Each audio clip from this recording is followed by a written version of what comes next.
আমাদের বিরুদ্ধে সবচাইতে বড় অভিযোগ আমরা নাকি নবী বিদ্বেষী, নাউযুবিল্লাহ মিন যালিক। বলে না আমরা নবী বিদ্বেষী।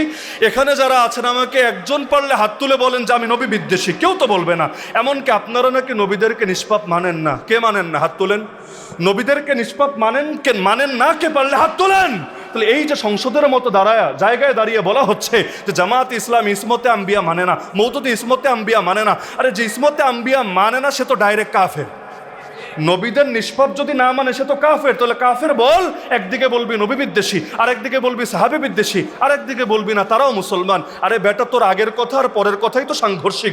নবী বিদ্বেষী মুসলমান হতে পারে না, সাহাবী বিদ্বেষী মুসলমান হতে পারে না। তো মুসলমান যখন মেনে নিলা, তার মানে তোমরাও বোঝো গালি দেওয়ার জন্যই দেওয়া, এগুলো বাস্তবতার সাথে মিল পাওয়া যাবে না। হ্যাঁ, এখন মানুষ হিসাবে কেউই ভুলের ঊর্ধ্বে না। মাওলানা মওদুদি তিনি কি মাসুম নাকি? তিনি কি মাসুম নাকি? তার ভুল নাই? কে বলবে তার ভুল নাই? জামাত ইসলামী করে এমন কোনো লোক বলবে না তার ভুল নাই। তার ভুলের দায় তার, আর তার সঠিকের হিসাবও তার। আমাদের জন্য তিনি কোনো আকিদার ইমামও না, মাযহাবের ইমামও না। এজন্য গঠনতন্ত্র খুলেই দেখেন না, লেখা আছে জামাতের কর্মীদের আকিদা কি হবে। আমিও তো ওই রোকন কন্ট্যাক্ট দিতে দিতে কেন্দ্র পর্যন্ত গিয়ে এগুলো মুখস্থ হয়ে গেছে আর কি, যে জামাত ইসলামীর আকিদা কি হবে। গঠনতন্ত্রের দ্বিতীয় ধারায় কিন্তু লেখা আছে কোরআন এবং সহিহ হাদিসে বর্ণিত যা সেটাই হবে আমাদের আকিদা। বেশ শেষ, কোরআন এবং সহিহ হাদিসে বর্ণিত যা। এমনকি রোকন হওয়ার 6 শর্তের মধ্যে এক শর্ত হলো এটা। রোকন হওয়ার 6 শর্তের মধ্যে এক শর্ত এটা। এমন কোন দল, এমন কোন সংগঠন, এমন কোন পার্টির সাথে সম্পর্ক রাখতে পারবে না যাদের আকিদা কোরআন এবং সহিহ হাদিসে বর্ণিত আকিদার বিপরীত হবে। এইরকম কারোর সাথে সম্পর্ক রাখলেও রোকন হওয়ার যোগ্যই থাকবে না, নাউযুবিল্লাহ। তাহলে কিভাবে আমরা অন্য কাউরে আকিদার ইমাম বানালাম? আকিদা শিখেছে আল্লাহর থেকে, আকিদা শিখেছে নবীদের থেকে, আকিদা শিখেছে সাহাবীদের সর্বসম্মত মত থেকে, আকিদার কিতাব পড়েছে আকিদাতুত তাহাউইয়া, আকিদার কিতাব পড়েছে আল ফিকহুল আকবার। তাহলে আর এত দ্বিমতের জায়গা কোথায়? সুতরাং আমি জাস্ট উদাহরণ দিলাম। এভাবে বলতে চাইলে ঘন্টার পর ঘন্টা পার হবে, আমার উদাহরণ শেষ হবে না। সুতরাং আসেন, শাখাগত যত মারপিট আছে, ইখতিলাফ ছিল, আছে, থাক, সমস্যা নাই, কিন্তু এগুলো চায়ের টেবিলে বসে সমাধান করি, জাতিকে বিভ্রান্ত না করি। যেই জিনিস পাশে বসে সমাধান করা যায় এটার জন্য সেমিনার করা লাগবে কেন? যেই জিনিস পাশে বসে সমাধান করা যায় এটার জন্য মাইক লাগাতে হবে কেন? সুতরাং আসেন, জাতির বড় দুর্দিন রে ভাই, প্রায় 300 বছর হতে চললো ইসলামের শাসন নেই। কয় বছর? প্রায় 300 বছর। 1757-তে ওই 1204-5 ইসলাম ঢুকলো, আর 1757-তে নবাব সিরাজউদ্দৌলার পতনের মাধ্যমে এই অঞ্চল থেকে চিরতরে ইসলামী শাসন সমাপ্ত হয়ে গেল। এরপর ব্রিটিশ যুগ গেল, পাকিস্তানে যুগ গেল, বাংলাদেশের বয়সও 50+ হয়ে গেল। এখনো পর্যন্ত এক দিনের জন্য, এক মিনিটের জন্য, এক সেকেন্ডের জন্য ইসলাম কায়েম হয় নাই। সুতরাং আসেন, সব দল ভুলে, সব মত ভুলে আমরা আগে ইসলামটাকে প্রতিষ্ঠিত করি। এরপর আপনার সাথে আমার কি ভিন্ন মত, আমার সাথে আপনার কি ভিন্ন মত, সমাধান করা যাবে। মূলে যেহেতু ভিন্ন মত নাই, আসেন আগে মূলটাকে সবাই মিলে আঁকড়ে ধরি। পারবেন তো ইনশাআল্লাহ? আমি আজও বিশ্বাস করি, মনে প্রাণে বিশ্বাস করি, সব আলেমরা যদি মূলের উপর ঐক্যবদ্ধ হয়ে যায় এবং তারা যদি অন্তত আবু তালেব, যে মুসলমান ছিল না, ওই আবু তালেবের মতো বলতে পারে, আরে আমি বেঁচে থাকতে মোহাম্মদের গায়ে টাচও করতে পারবি না, যদি মোহাম্মদের ক্ষতি করতে হয় আমার কবরের উপর পাড়া দিয়ে যেতে হবে, হাত্তা ওয়াসাদা ফি তুরাবি দাফিনা। এটা ছিল আবু তালেবের বাক্য। আরে কোনো হুজুরের মতো না হলেও অন্তত আবু তালেবের মতো হুঙ্কার দেন না যে আমরা যতদিন বেঁচে আছি, যতদিন আমাদের ভেতরে প্রাণ আছে, যতদিন সেই প্রাণে স্পন্দন আছে, যতদিন ধমনীতে রক্ত প্রবাহিত আছে, তোমরা যতই ষড়যন্ত্র করো, যতই চক্রান্ত করো, এই দেশ থেকে ইসলামী বিপ্লবের বীজ তোমরা সরাতে পারবা না। এমনকি আমাদের হাতে প্রয়োজনে হাত করা পড়ো, আমাদেরকে নিয়ে জেলে ভরে দাও, আমাদেরকে গুম করো, আমাদেরকে খুন করো, প্রয়োজনে আমাদের স্ত্রীরা বিধবা হোক, আমাদের সন্তান এতিম হোক, আমাদের বাপের কোল খালি হোক, মার চোখ থেকে পানি ঝরুক, কিন্তু মনে রাখো যতদিন পর্যন্ত আমরা বেঁচে আছি বাতিলের সামনে মাথা নত করবো না, প্রয়োজনে রক্তের সাগর ভরিয়ে দিব, কিন্তু আল্লাহর দিন থেকে সরব না।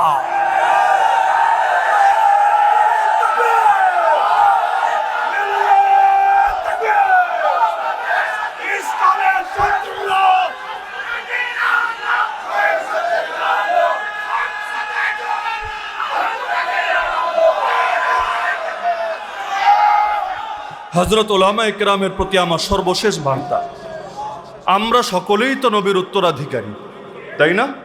নবীর উত্তরাধিকারী এটাকে শুধু মর্যাদা হিসাবে নিয়েন না, দায়িত্ব হিসাবেও নেন। নবীর উত্তরাধিকারী খালি মর্যাদা না, যে চিনোস আমারে বেড়া আমি তো নবীর উত্তরাধিকারী না, ওই ফজিলত আমাদের মার্কেটিং করা লাগবে না, দায়িত্ব হিসাবে নেন। নবীর দায়িত্ব ছিল যা, আমাদেরও দায়িত্ব হবে তা। নবী যেভাবে দ্বীনের জন্য নিজের রক্ত ঝরিয়েছেন, আমরাও দিনের জন্য নিজের রক্ত ঝরাতে পারবো ইনশাআল্লাহ। জাস্ট আমি আমার মাথায় এটা বসালেই চলবে, প্রত্যেকে এটা বসালেই চলবে, আমার নবীর গালে যদি চর মারা হতে পারে, আমার গাল নবীর গালের চাইতে বেশি দামি না। আমার নবীর দান মোবারক যদি শহীদ হতে পারে, আমার দাঁত নবীর দাঁতের চাইতে বেশি দামি না। আমার নবীর আঙ্গুল কেটে যদি রক্ত ঝরতে পারে, আমার আঙ্গুল নবীর আঙ্গুলের চাইতে বেশি দামি না।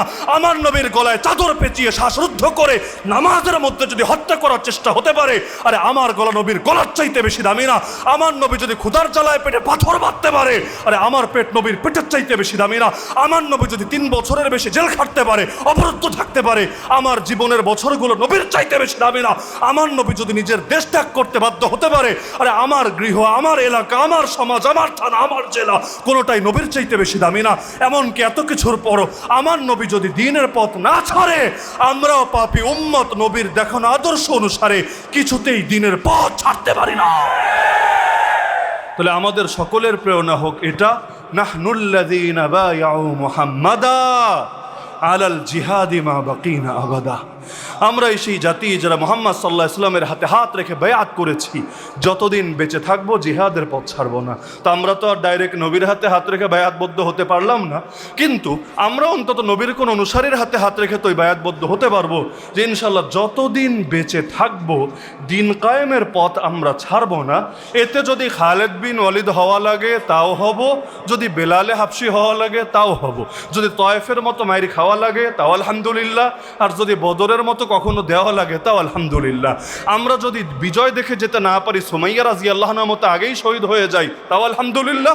আর যদি আবু হুরায়রা রাদিয়াল্লাহু আনহুর মতো এমন জীবন পাই যে একসময় ক্ষুধার জালে অজ্ঞান হয়ে পড়ে থাকতো, আর পরের জীবনে নাক মুছত যেই রুমাল দিয়ে সেটাও রেশমের তৈরি রুমাল ছিল, তাও আলহামদুলিল্লাহ। সব হালতে আলহামদুলিল্লাহ। তো দ্বীনের সঙ্গে কোনো কম্প্রোমাইজ করতে আমরা রাজি না। সুতরাং আল্লাহর ওয়াস্তে, আল্লাহর ওয়াস্তে, আল্লাহর ওয়াস্তে আলেম হয়ে সেকুলারদের ব্যবহৃত টিস্যু হতে যায় না।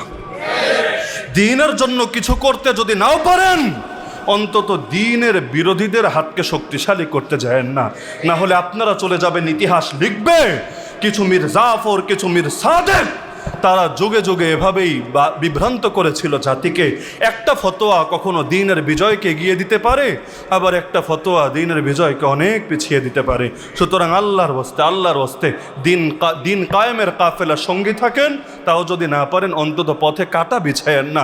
তাও তো আল্লাহকে বলতে পারবেন, আল্লাহ আমি দুর্বল, কিছু করতে পারি নাই, কিন্তু ক্ষতি অন্তত করি নাই, তাও আলহামদুলিল্লাহ। তো সুতরাং এটাই আমার আখেরি বার্তা।